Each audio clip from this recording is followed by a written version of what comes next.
Et salut à tous les amis, c'est CryptoPartage, c'est un plaisir de vous retrouver pour cette vidéo d'analyse du 5 février 2022.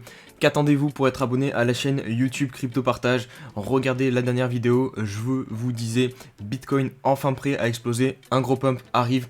Qu'est-ce qui s'est passé dans la journée d'hier?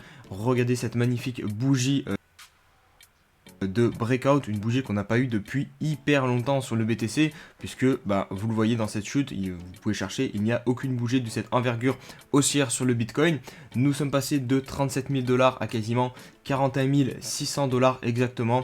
C'est évidemment extrêmement positif. Maintenant, il y a aussi quelques petits points négatifs que je vais vous partager au cours de cette vidéo.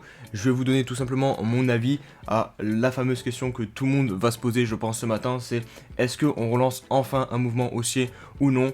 Je vais vous présenter les éléments techniques que je juge pertinents et derrière, comme d'habitude, ça sera à vous de faire, de peser le pour et le contre et de vous faire votre propre avis.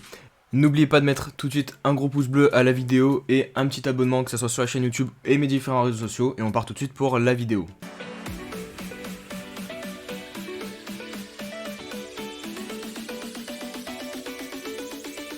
Au niveau de la map crypto, aujourd'hui, on est évidemment totalement dans le vert puisque le Bitcoin nous a imprimé plus 10% en l'espace de quelques heures, 40 500 $. Du côté de l'Ether, on suit le Bitcoin et même mieux, on surperforme encore le Bitcoin, plus 13%, quasiment retour à 3000 $ pour l'Ether. Et du côté du reste des altcoins, comme vous pouvez le constater à l'écran, c'est pareil, c'est que du vert. Near Protocol qui nous imprime même plus 16%. On a aussi Léo qui est dans le vert foncé, plus 23%. Mais globalement, c'est une très belle journée qu'on a eue hier et qui se poursuit pour le moment en ce début de week-end.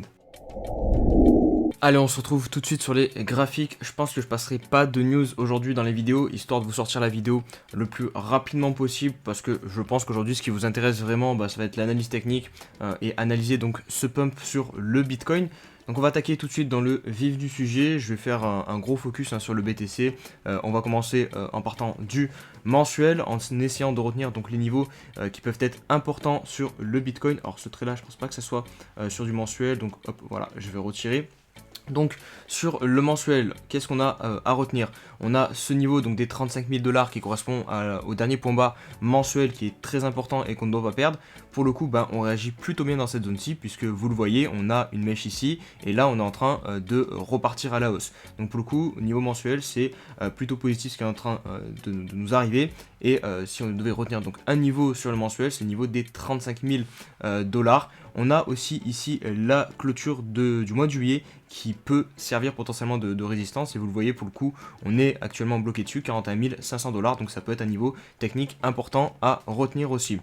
Au niveau du weekly maintenant, donc de l'hebdomadaire, on a donc ce niveau qui va être très très important, je pense. Regardez, on a eu ici une clôture très importante, c'était le point bas de septembre dernier. Donc le niveau c'est quoi? Il est tout simple, c'est le niveau des 43 000 $. On a aussi une mèche ici, on a une mèche quasiment ici qui touche, ici aussi on a une mèche qui touche. Donc vraiment on arrive sur un gros niveau de résistance au niveau du weekly.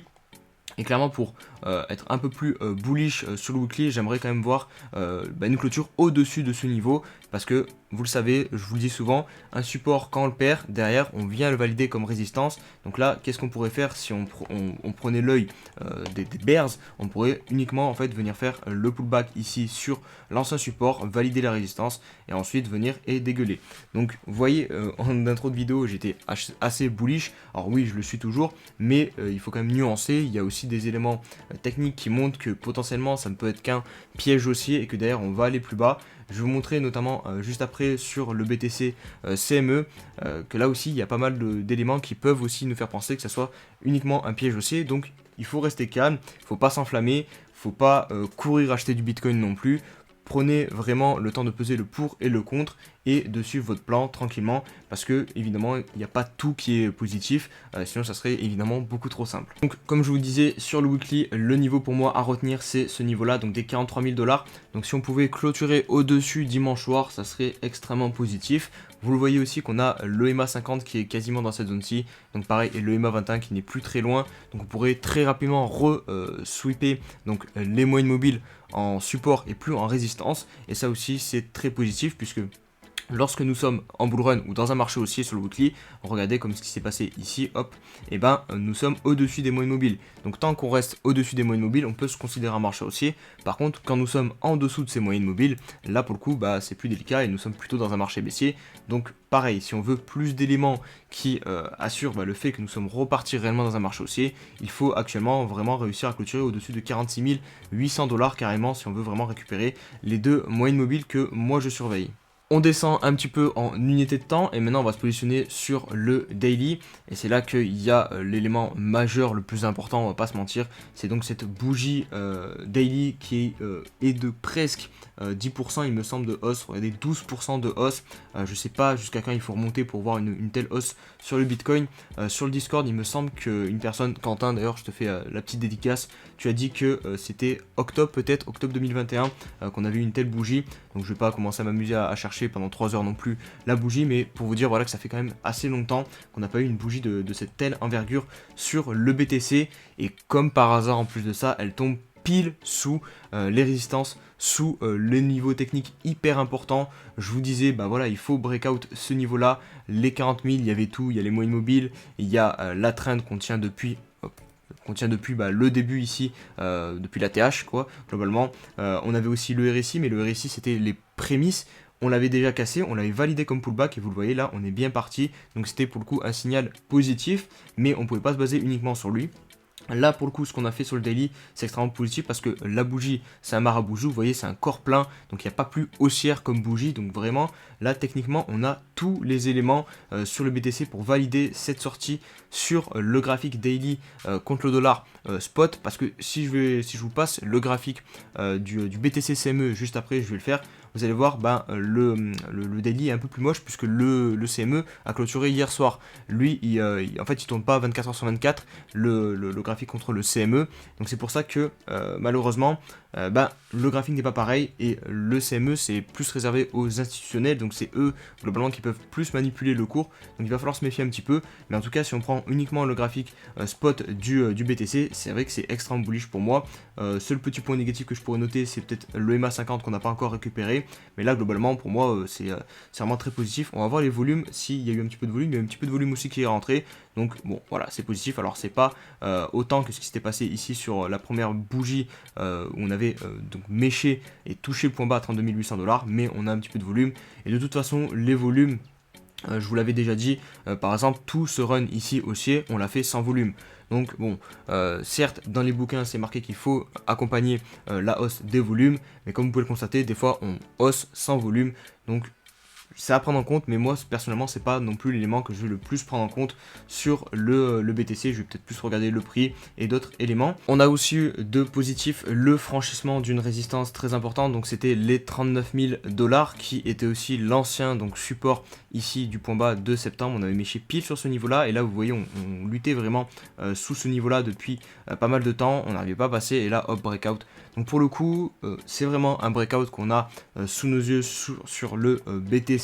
Après malheureusement ça peut très bien se confirmer en fake out. Comment? Tout simplement en réintégrant sous le niveau. Donc là pour faire simple, il ne faut pas passer en dessous des 40 000 $, 39 200 $, allez on peut aller, puisque c'est du coup vraiment le niveau de résistance qui doit maintenant swiper en support. C'est capital de venir valider ce niveau en support, sinon pour le coup ça sera uniquement un piège haussier, un bull trap comme on dit en anglais. Du coup il faut vraiment se méfier. Et par exemple si des personnes du coup veulent se positionner et rentrer maintenant parce qu'on a enfin un signal haussier au niveau du court terme sur le daily, sur le BTC, je pense que le niveau où le faire c'est sur cette ancienne résistance, cet ancien support, les 39 200 $. Si on revient dans cette zone, je pense que c'est ici le plus intéressant pour se positionner sur le BTC.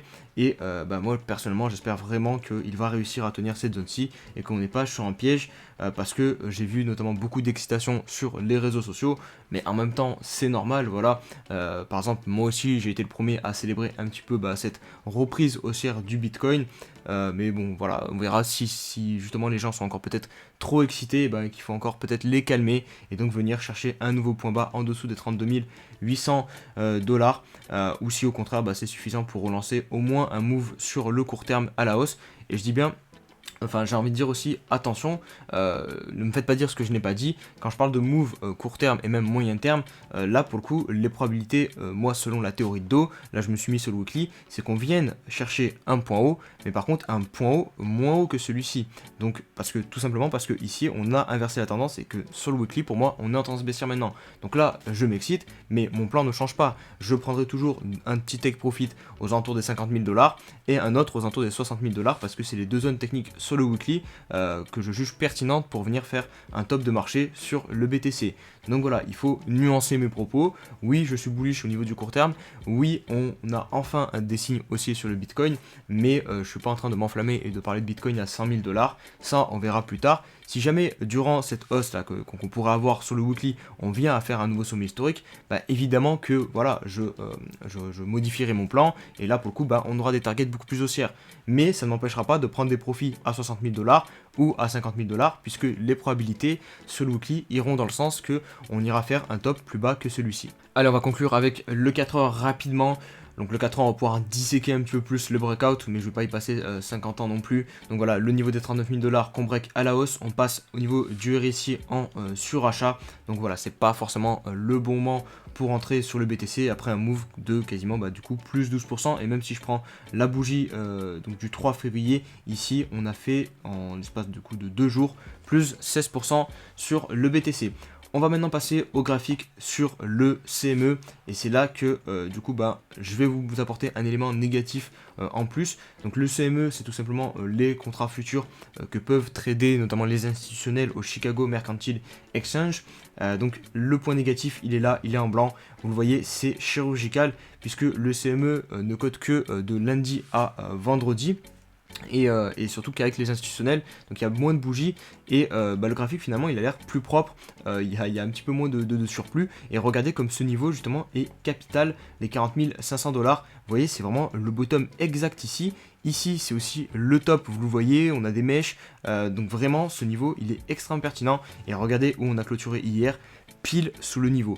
Donc ça c'est vraiment pour moi le plus mauvais signal qu'on a de la journée, c'est que les professionnels n'ont pas réussi à franchir une résistance et c'est un petit peu dommage.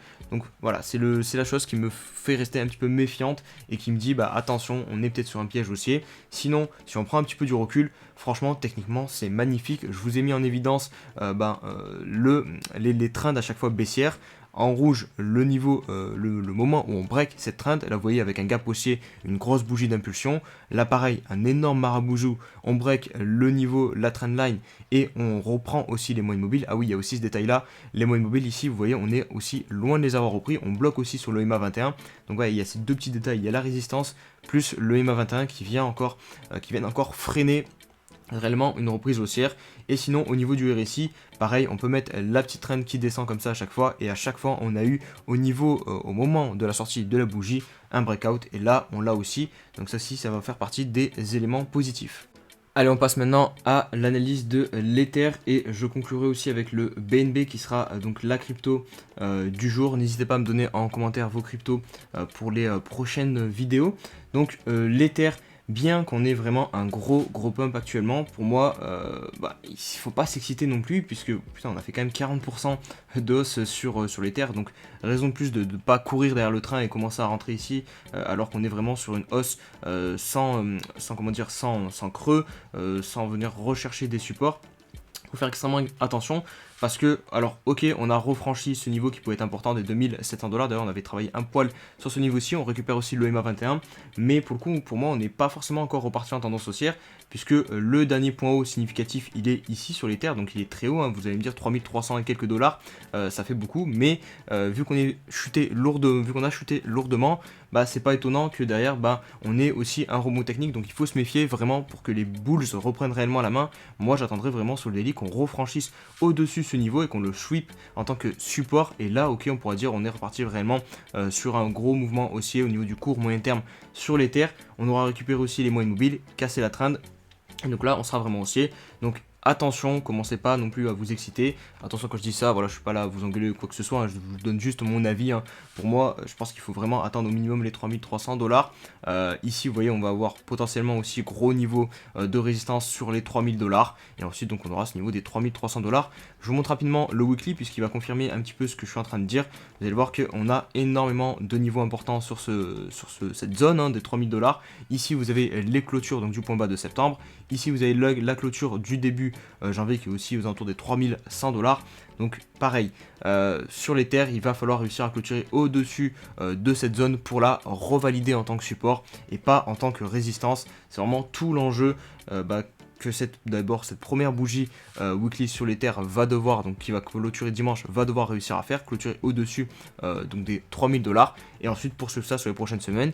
Après évidemment on n'est pas obligé dès cette semaine de clôturer au-dessus, on peut clôturer juste en dessous et poursuivre la hausse la semaine prochaine. Voilà, c'est pas non plus une catastrophe ultime si on clôture en dessous cette semaine, mais c'est pas non plus voilà le plus gros des signaux haussiers parce que pour le coup on dira aux gens attention, on est pour l'instant bloqué par la résistance. Et on va conclure la vidéo par le Binance Coin qui lui aussi réussit un petit réveil, il suit l'ensemble du marché. Donc on a un niveau très important sur le BNB qu'on est en train de récupérer, c'est le niveau des 400 $ qui correspond au point bas ici. Alors c'est pas le point bas ultime de septembre puisque le point bas ultime sur le BNB c'était 345 $, ça a été bien racheté et ici on avait aussi eu un top, vous le voyez, sur ce niveau des 400 $, donc ça serait intéressant de rebasculer ce niveau là en tant que support et pas en tant que résistance, chose que nous sommes en train de faire sur le Binance Coin. Sur le Binance Coin, ce qui est intéressant en plus, c'est que pour moi sur le weekly nous ne sommes pas en tendance baissière parce que là voilà, on a juste chuté comme ça, on n'a pas marqué de creux et donc le dernier creux significatif est ici. Donc le BNB a toujours des probabilités de venir chercher un nouvel ATH. Donc là pour le coup c'est un peu plus haussier je trouve sur le BNB que sur le Bitcoin ou que sur l'Ether.